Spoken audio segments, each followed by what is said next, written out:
Parashat Vayetchanan.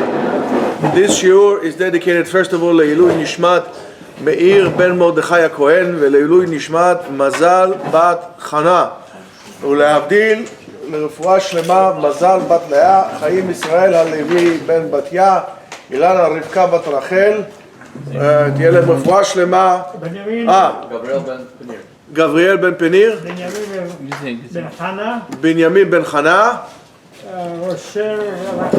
ראשל רחמים בן חנה.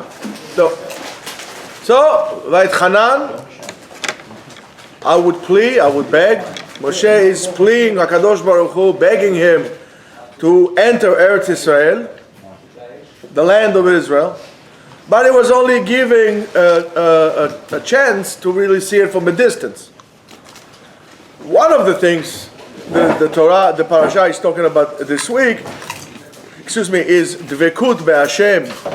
Dvekut really means attachment or dedication to a highest level in his mitzvot, being careful from avodah zarah, designating those cities of refuge, making a covenant with Hashem, accepting all malchut shamayim, which is basically the Shema Yisrael, the famous statement they make, keeping the mitzvot in Eretz Israel and the reward of that, and then of course the parasha talks about the struggle that they have, the conflict they had with the nations of Canaan, with their crooked culture that they have, and so on and so forth.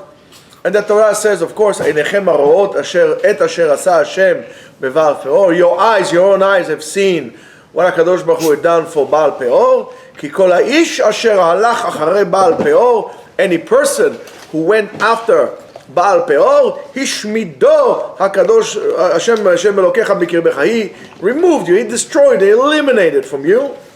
And then it says, Ve'atem advekim be'Hashem Elokechem. Those of you who are attached to HaKadosh Baruch Hu, Chaim kulchem hayom. You are all alive today. I don't know, that's a little weird. What the statements that they make here, all these things. The Torah here kind of parallels the dedication of Am Yisrael to Ribono Shel Olam, parallel to their attachment to Baal Peor. So what does it really mean? And of course, we'll talk about it later on, where they were walking into the land, in one hand was Baal Peor, on the other side of the hill, there was the grave of Moshe Rabbeinu. Am Yisrael had to walk in the middle and says, okay, you make a choice, whatever you want to go. But what is exactly that the meaning of this Kabbalah, of this acceptance in terms of us to our Avodat Hashem? What does it have to do with us, basically? So, let's look at this way. When the Torah says, Chaim Kulchem Hayom, what is the definition? And today in the morning we spoke a lot about definition in order to know what to do. What is the definition of the Torah to the word Chaim, which is life? What is life? So let's look at the Avodat Elilim, the idol worshipping of Baal Peor, which was something very unnatural, very natural, as they say. The essence of this Avodah, this idol worshipping, as it might seems bizarre to us today. By the way, I'm going to tell you the following. The only Avodah Zarah that exists today from that time, in a way, is the Avodah of Baal Peor, and you'll see soon why. That Avodah Zarah exists transformed a little bit. Only one? But exists from that time, I said, from that time, only one, yes. Or all of it. And what is that? What's the essence of this avodah? Okay, the essence of this avodah is the way to worship is defecating in public, exposing all your private parts in public. Of course, there would be some people that would tell you that kind of avodah, that kind of ritual really comes to express the freedom of what we're feeling. You're allowed to feel what you want to feel, and so on and so forth. And this is a very humane way of the worshippers, that they can really control their urges, and that's why they do it in public, and so on and so forth. Like an expression of your own self, in a way to show everybody that you don't care what they think about you. I'm doing this in public. I don't know about you, but you see that this, in a way, the concept exists today. Especially with what we're going today. Now, as much as they cannot really, what's interesting about it, that public exposure to show that they cannot control. I mean, nobody can really, that's one of the things you cannot control in your body, is the ability to, defecate and to urinate. You can't say, I can't do it. Your body will explode. You will have to. So to show you, as much as I cannot control my abilities to access the waste out of my body, so is I cannot control my other urges and to whatever would derive from these urges. In other words, it's free for all. I can't control it. I was born like this. I have no choice. Blah, blah, blah. You hear the stories all day long today. All day long. And people will tell, well, what happened 50 years ago? Well, 50 years ago, it was still like this, but they were afraid to show themselves. And that's nonsense. It's absolutely nonsense. The essence of the ritual of Peor is the statement that everything that is natural should be okay, should be allowed. It doesn't make a difference with whom and how and when. It's natural, you're good to go. And that limitation of modesty and the ability of man to choose and to control his natural lives, according to that, is impossible. And this is so oppositional to the way the Torah looks at things.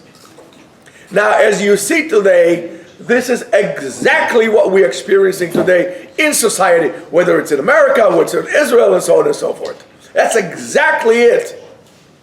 So in concept, that avodah zarah, that idol worshipping still exists today in concept, still exists today. And they show it in public, and they make parades, and the whole entire thing, and they have flags all over the place, and so on and so forth. When I read last week's Parashat afterwards, when I learned last week's Haftarah, when it says, Eicha ita lezona kirya ne'emana. Kirya ne'emana is Jerusalem. How did that turn into a harlot? I was thinking about the gay parade in Jerusalem. And how true that is until today. That today the battle in Israel is not just about the courts, it's about uprooting religion by the fact that everything is allowed. I'm going to make a law that everything is allowed. So therefore I'm basically making a secular insult against religion and just against Jewish concepts, the Jewish way of life, the original Jewish way of life. From the Torah, from the biblical Torah, from the Torah shebichtav, the written Torah that is explaining into our parasha, it says, "V'atem advekim be'Hashem Elokechem chaim kolchem hayom." Those of you who are attached to God are connected, are alive today, until all the way through the Gemara, that took this concept few steps further when it claims tzaddikim b'mitatam kurim chayim, righteous people, even when the dead are called alive. Now we're not talking about Chabad concept of that matter. And also it says, the Gemara says, rashaim b'chayim kurim metim, and wicked people, while they're alive, are considered to be dead. If you want to look further into that, look in Brachot, Daf. Come on, you all learn Brachot. Samach Vav? 25. Samach Gimel. Samach Gimel. Half Gimel. Yudchet. Никто не прошел. Amud Bet. Now, don't guess. If you don't know, learn a lesson. If you don't know, don't say it. Now, according to that, and even further, Chazal that lived way before the politically correct, era that we live in, give an unglorifying title of dead, so-called, not only to the wicked people, but also to the Amei Haaretz, those people who are Amei Haratzot. In other words, their life is not considered to be life. So really, in a way, who is alive and who is dead? Who is alive and who is dead? I mean, in Israel, there is a concept that they call, for example, Bo Na'aseh Chaim, right? Tzaddik. מה זה בארץ לעשות חיים? בוא נעשה חיים. לאכול, to eat, לעשות חיים, let's do life in Israel. Is to eat, to drink, to party, right? זה לעשות, זה חיים זה? That's not חיים.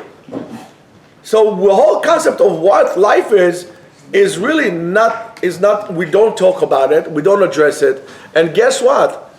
Day in, day out, week in, week out, year in, decade out, we waste our life and we actually don't live life.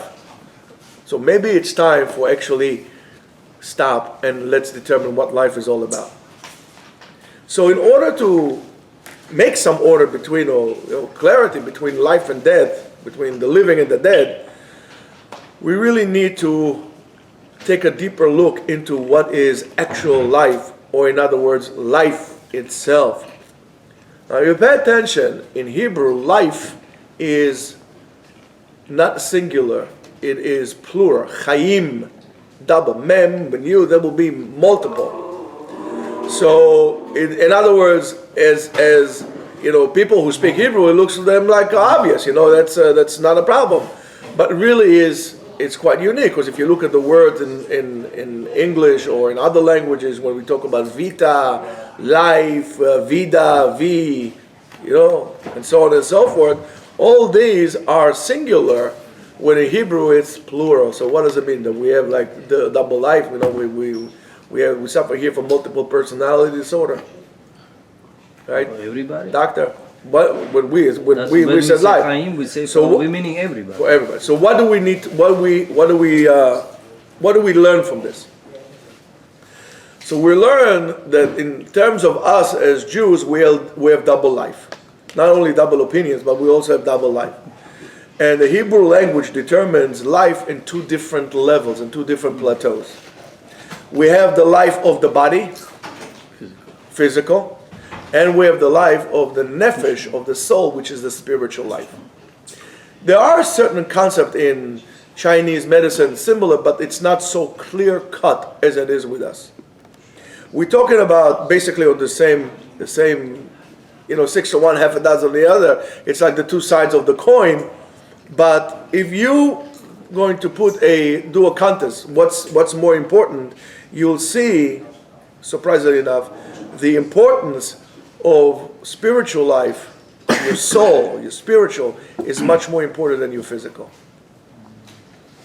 Much more important. If you don't agree with that, well, you can drink cold water and move on, or you can actually ask any doctor who is in oncology and will tell you that a person will give up, that will cause an heist in his death, and a person that doesn't give up would actually live longer, or will give death a fight. So the nefesh is more important. So in the other hand, you have a tzaddik that his life continues through his learning and through his conduct. Way after that, he's continuing to be called alive. What's going on with the AC? It's like so hot in here.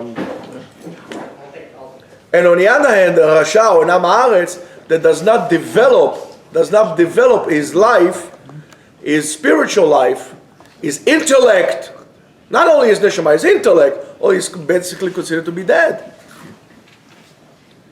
How do we exactly supposed to connect to this life and to earn the title alive, but really to do so truthfully? So the pasuk gives us a direction. In other words, we need to be dvekim, attached ourselves, connected to HaKadosh Baruch Hu. In other words, to continuously looking for an ongoing connection with HaKadosh Baruch Hu in all aspects of our lives. Now, of course, that is already a big challenge, and it might even seem to be a little bit intimidating, but nevertheless, that is what we ask for, to be b'dvekut b'HaKadosh Baruch Hu itself. We did speak about it today in the morning, and maybe we'll mention it later on for what Rav Steinbruch says about that. But this is not, by the way, the death of my own self or my own who I am and so on and so forth. By all means, it's not just the other way around. When you live life without this kind of dedication, you don't develop yourself, the sense of self, because you are under the boundaries of society. They will tell you what to do, they will tell you what to think, they will tell you what is right, they will tell you what is wrong, and what you say and what you think is absolutely not important, and you have no word in anything that is happening around you. In the world of Torah, it's just the other way around. You don't believe me? Fine. Open any Gemara. There is numerous opinions of many rabbis on any given topic. And even those rabbis, which the halakha at the end is not defined like them, still deserve a place of mention. They mention what their opinion is because that opinion is true, because it's coming out to find out, to reveal the truth. Where in the world outside today is to tell you everything, anything but the truth. Is to sell you a lie and threaten you and bully you, not to call it a lie. You would find yourself, if you go with the world, with the way of the world today, saying things that you could not believe you will be saying. You're going to find yourself believing in things that will be impossible for you to believe, but because of that peer pressure, that societal pressure, I'm sorry to tell you, this is not life. This is lunacy. And this is not Sparta. Chazal themselves paid attention to this difficulty of being always attached to HaKadosh Baruch Hu, and they says, how are we going to do that? How are we going to attach ourselves to HaKadosh Baruch Hu? How are we going to go in His ways, and so on and so forth? Because they say, Halo HaKadosh Baruch Hu Esh Ochela, He's a consuming fire. How am I going to get closer? We're going to get consumed. If you want to try to get closer to the sun, you're going to be vaporized. It's impossible. So therefore the Gemara says, Haloch achar midotav shel HaKadosh Baruch Hu. That's the Gemara in Masechet Sota. Thank you very much. What daf are you learning? What daf are you holding? Yudat Tedvav. You know, because then daf Yudalet Amud Aleph. Good thing you do Chazara so you remember that. You see? I catch you guys. So, in other words, you could try to follow his path. What's it follow his path? Talbish Arumim. People that don't have clothing, give them clothing. Give them money to buy clothing. Give them jobs. Help people get a job. Go visit the sick. Right? Go do nichum avelim. Be merciful. Be kind. And so on and so on and so forth. That is what we say. Rashi in Masechet Shabbat says, "Aaseh atzmi kmoto lidabek bedrachav." I'm going to make myself like him.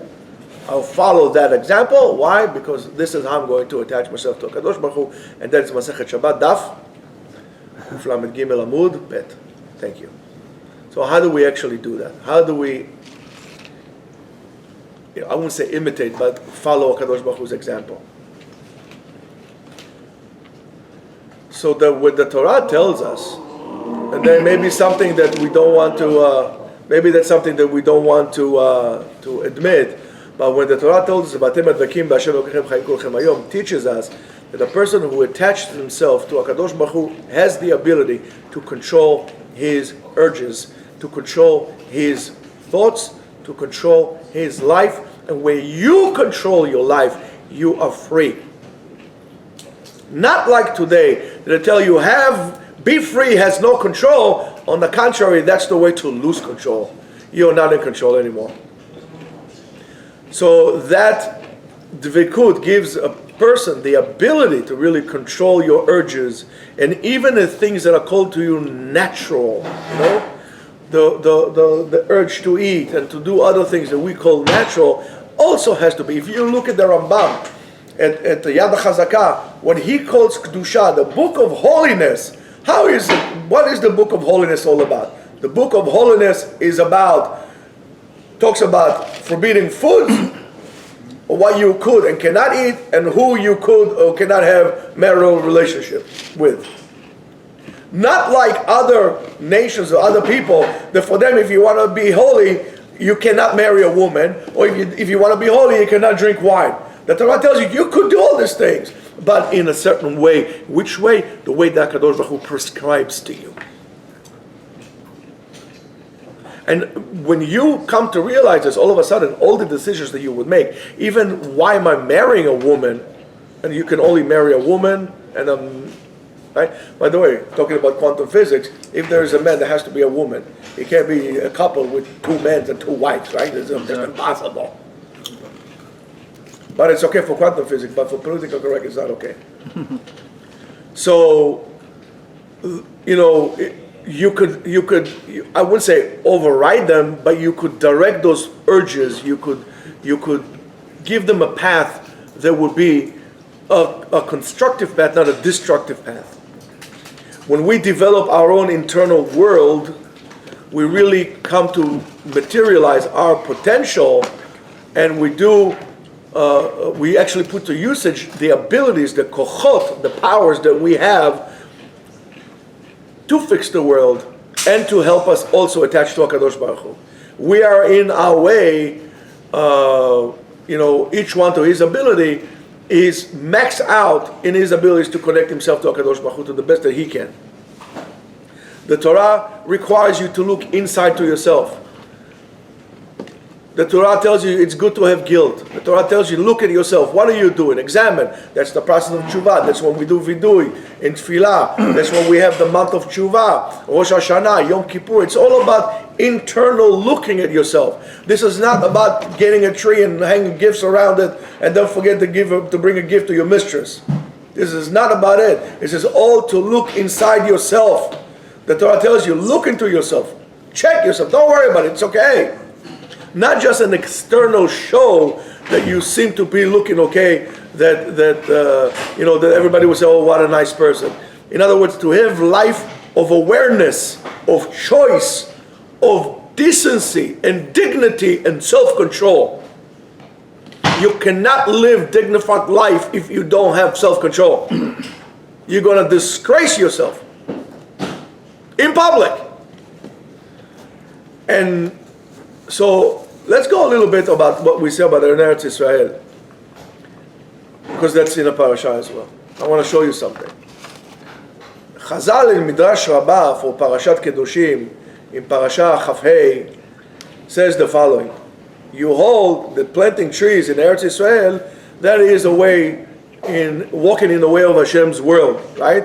La'asok b'matah, to plant things. It says, "En pirusho lishtatev," that means not to just take like some kind of a ceremony thing like they do in Tu B'Shvat in Israel. It's to actually plant stuff. But what it means, according to that, is really to become a farmer.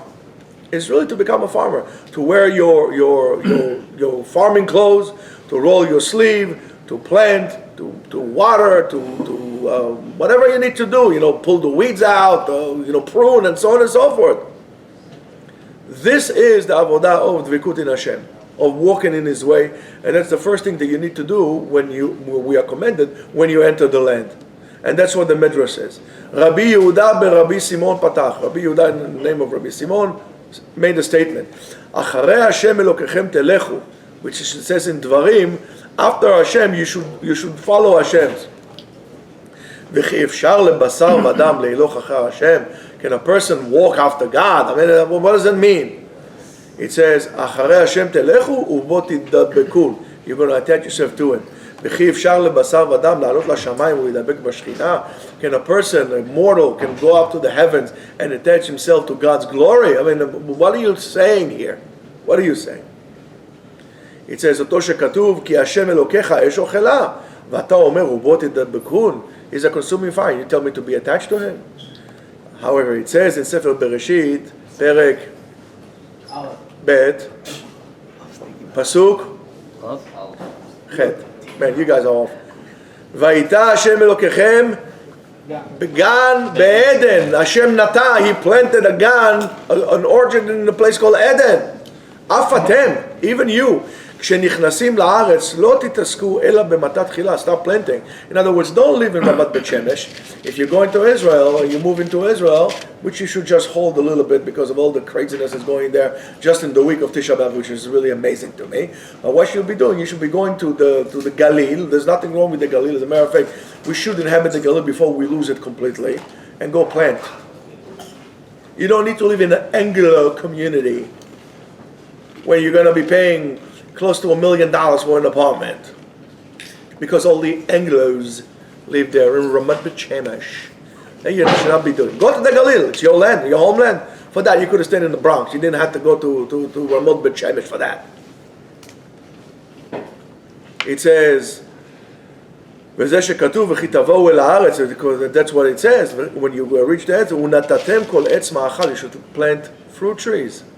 HaKadosh Baruch Hu dealt with planting, and you should also follow his example and plant fruit trees in Eretz Israel.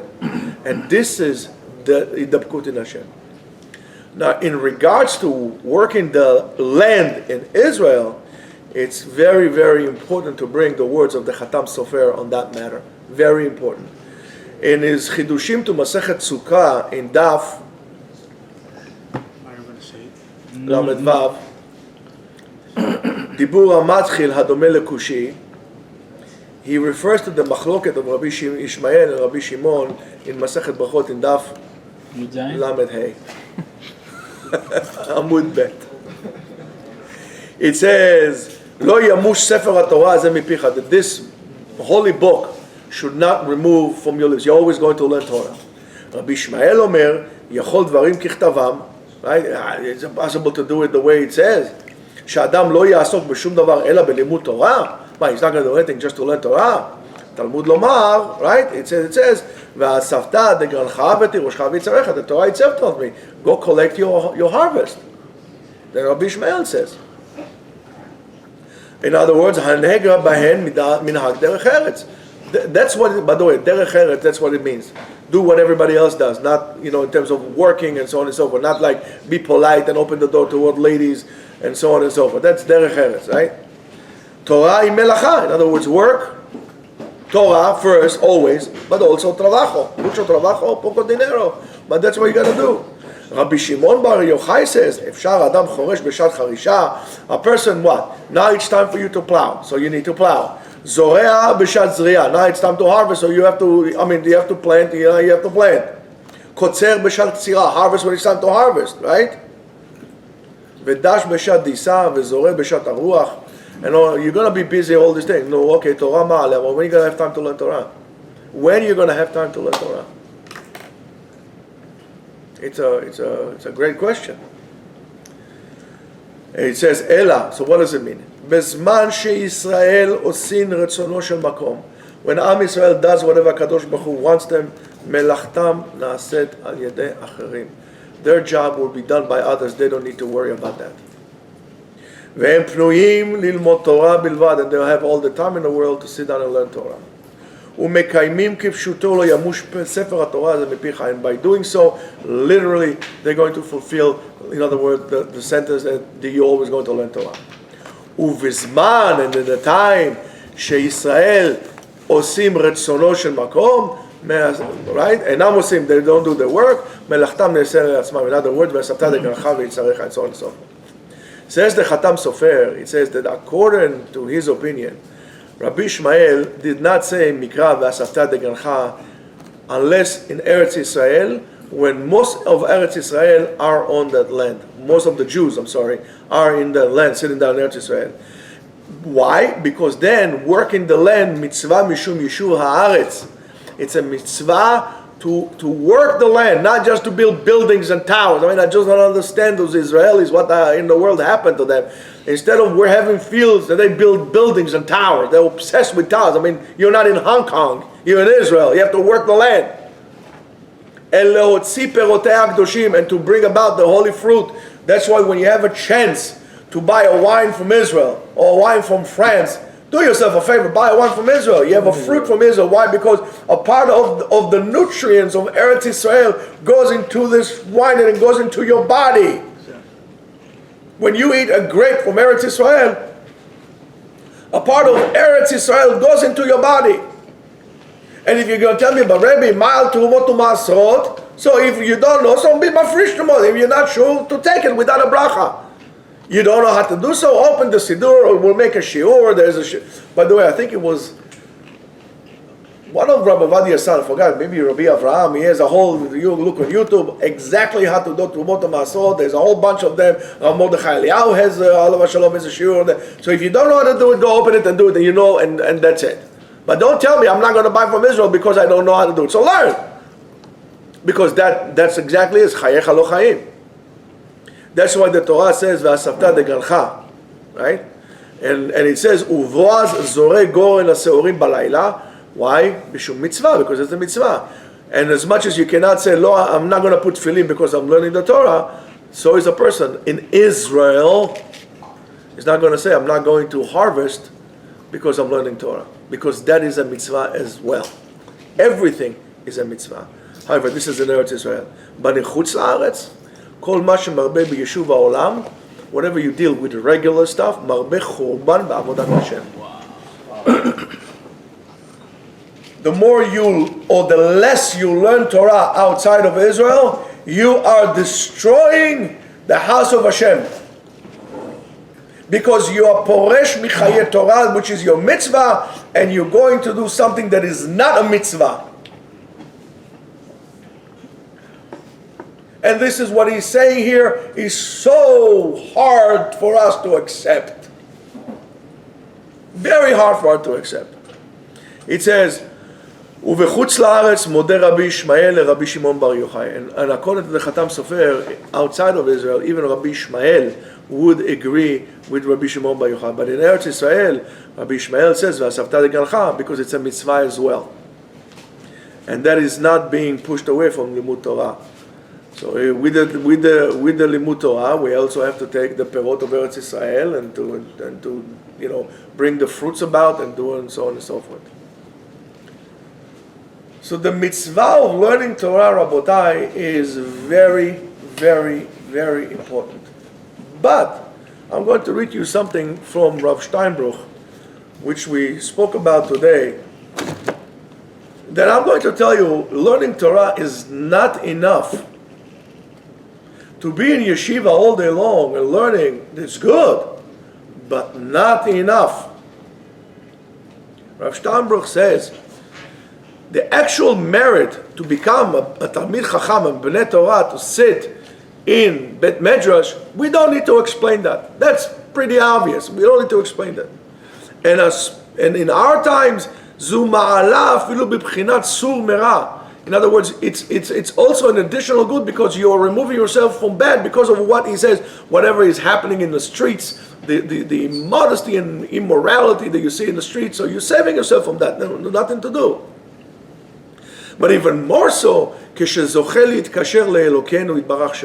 when by learning Torah you're able to connect yourself to HaKadosh Baruch Hu. Days and night, ashrav ve'ashrei chelko. Lucky him and lucky his portion.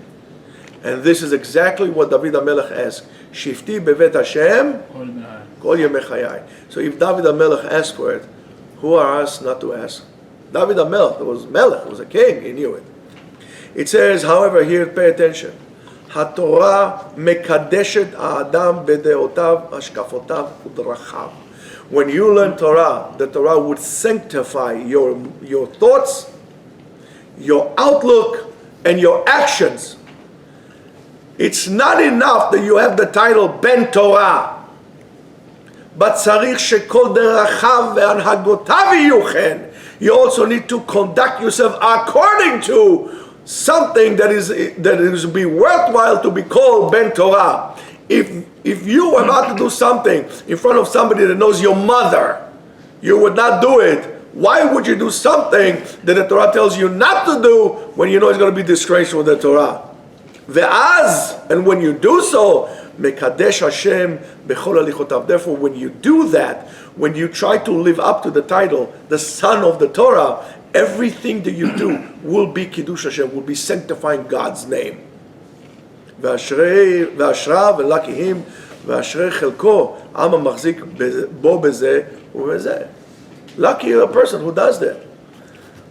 And it says, in other words, don't ever say, well, I pay my dues. I came to yeshiva.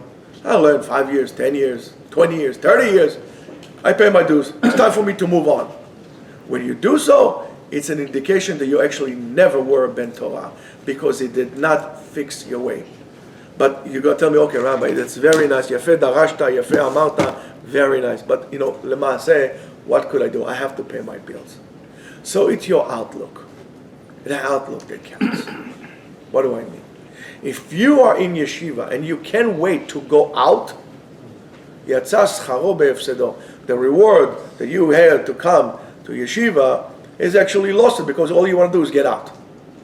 But if you are working and everything that you do is geared for you towards you coming and be kovea itim laTorah, even your work is considered to be hechsher mitzvah. That's why it's very important for you not to miss a day of Torah. Now, it doesn't make a difference if your wife needs you to help with shopping, or your wife needs your help with kids, or your wife needs to help with the mailman, whatever that would be. You need to come to be kovea itim laTorah, because not only your life should be surrounded around that, also your children. And when you go to work and you gear your whole entire day, you going to work becomes a hechsher mitzvah towards the mitzvah of learning Torah. And that is something that you need to know. The dvekut in Hashem Yitbarach has to be across the board, but could not be achieved without a daily learning Torah. A day without Torah is like a day without sunshine. You can't go about without a day of Torah, whatever there will be. Explain to you, I buy a diamond ring, and say, listen, I'll buy you a ring, just do me a favor, let me learn in peace. I come to yeshiva from this time to this time. For me, the world does not exist. I am now officially dead for this 2 hours, 3 hours that I'm learning. That, when you establish yourself in such a way, then you start to gain a little bit control over your life. You could start thinking in the patterns of a Ben Torah. Right now, tomorrow night, we're going to be fasting, which is the great darkness of Am Yisrael, the Churban Habayim, the destruction of the second temple. And I'm feeling so sad. I mean, in 1973, when the Yom Kippur War, people thought it was Churban Habayim. Coming to look at it, it was hard. But Churban Habayim, the house is not going to fall, the third house, the Am Yisrael, is not going to fall on a war unleashed on us by our enemies. Hashem will fight for us, and we won at the end. Whether you want to admit it or you don't want to admit it, Israel won. They were 34 kilometers from Damascus. They're 101 kilometers from Cairo. Just to remind you that Israel at the end was able to do a comeback and turn around and actually won the war. Okay, but Jews don't like to admit they do good things, so of course for them they lost the wars and so on and so forth. However, the destruction of the state of Israel would not come from a war, would not even come from Iran with the nuclear bombs and all the other nonsense that they're coming up with. It's not going to come because of this administration or that administration. The destruction of Am Yisrael will come from Am Yisrael itself. They're not going to be ejected out of you. You're going to generate your own subject of destruction. And what is happening in Am Yisrael now is the direct copy of what happened in the destruction of the temple. A Jew against a Jew, bringing in foreign forces, calling the President of the United States to intervene in Eretz Yisrael is exactly what happened, but just so much rapid, because that happened during the times of the grandchildren of King Herod, right? But today is happening in a month. So there's a great process of almost destruction, and there's a great darkness right now. But as I explained to you last week, because there is a great darkness, we know that we are so close. There's a tremendous light. And we should not fall into this panic. We should go b'derech Hashem. Darkei darchei noam v'chol netivotei shalom. The ways of the Torah is the way of pleasantness, of being pleasant. And it's all about bringing harmony. We are the ones who should bring people close to each other, not those who bring people apart from each other. We, as religious people, and I can tell this even to the people sitting in Israel, the religious people in Israel should not interfere within the political game that's going on. There should be the factor that puts everybody together, not to take side to this side or to take that side, whether it's Bibi, whether it's Mibi, whether it's whatever it is. We should be the one who is the glue to put together, because we need to have all the Jews together. This is a great opportunity, and specifically because there's such darkness now, we know that we're so close. If we'll do the right thing, redemption will come kehiref ayin. Be'ita chishena. I will hasten it when the time is come, and I have a great feeling that we are so close, but we should be very careful and do what HaKadosh Baruch Hu does, follow His ways, and let's be merciful. Let's be kind. And that's exactly the message that I see in this parasha that come exactly, of course, after the great destruction of Tisha B'Av. So, but that is something we should take ourselves, each one to ourselves. Let's bring other people closer to us. Let's bring them close to us. Let's embrace whoever we could embrace. I'm not saying, to such a point that you're going to be Meshana Sidre Bereshit, like putting up 7-year-olds to read the Torah, because today things are different. That's a mistake. That's absolutely crazy. I'm talking about being nice to another Jew. Don't let Jews fall behind. Bring them closer to Shul. If you want to give an aliyah, don't give it to a kid who wants to get an aliyah because his daddy has a lot of money, who is not even bar mitzvah. Give it an aliyah to a person who comes to Shul because he just felt the need, even though he comes with a ponytail and the earring, and you know what, maybe even wear sandals. Let him and give him an aliyah. Make him feel welcome. Open your doors of your shuls, open the doors of your heart. Welcome people. You see a Jew, smile. Don't argue with them about politics. Remember, this is our job. And Be'ezrat Hashem, when we do so, we should be able to attach ourselves to HaKadosh Baruch Hu. And that is the essence of Chaim. Chaim is determined by your closeness to HaKadosh Baruch Hu, by your willingness to do what He is willing to do. Ki HaKadosh Baruch Hu is not chafetz b'mot harasha. He's not want the wicked people to die. He wants them to return from their wicked ways. And we should be the accessory to do that, to help them come back. And we should be the ones who welcome them in the gates of Tshuva back to Am Yisrael. So guys, it's going to be a hard day tomorrow. It's going to be hot and humid. But as hard as it is, take this hardness and forge yourself.